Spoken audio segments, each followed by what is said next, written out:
I'm Bob Twinkletoes. In this episode of 5 Minutes, we will be taking you across the world to the country of Yemen. I'm not there because I like AC.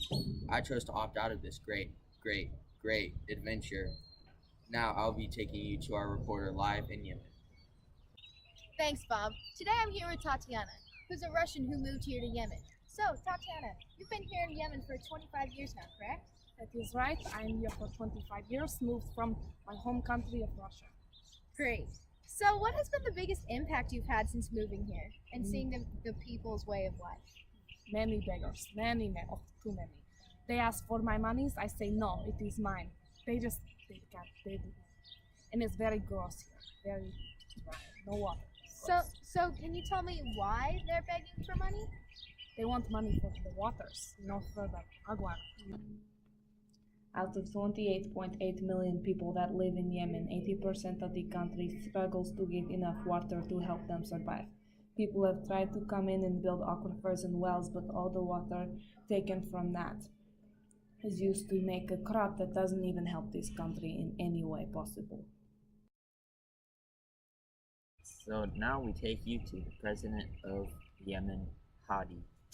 So, Mr. President, what do you have to say about the water crisis in Yemen? What issue?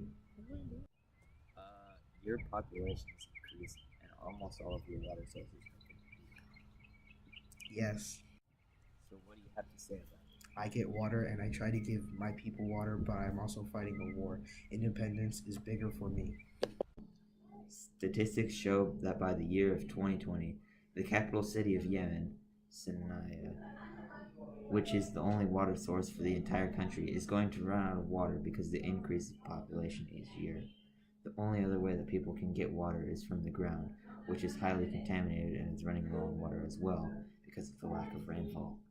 With the aquifers and wells not being able to get water, Yemen could be the first nation to completely run out of water. And we'll be right back to our broadcast right after these short messages. Sponsored by Earth's finest.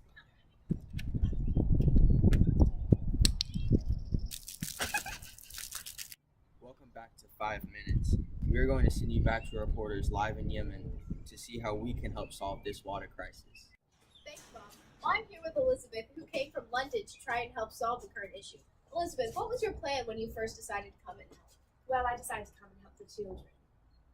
Right, and how are you going to do that? Well, by helping them with the water, get it. So how will you help them get water?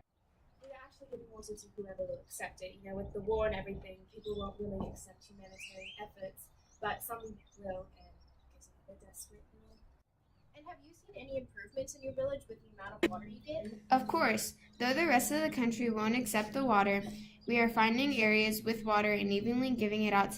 And now we take you back to our U.S. studio with Bob. Oh, we're rolling? Okay, well then, as you can see, the issues in Yemen are very hard to solve, but recently the US and Russia have been working very hard to manage the amount of water that is currently there, and also making sure that the amount is controlled for years to come. That's all that we have time for you today. Make sure you tune in next week for another episode of 5 Minutes. Came here, there are people on the streets begging for money, and I said no, because why would I give my money to people? That is mine. Can I improv? Yes. Tatiana's a Russian. Start over. No. 5 minutes in Yemen. Yemen! Thanks, Bob. Thanks, Bob.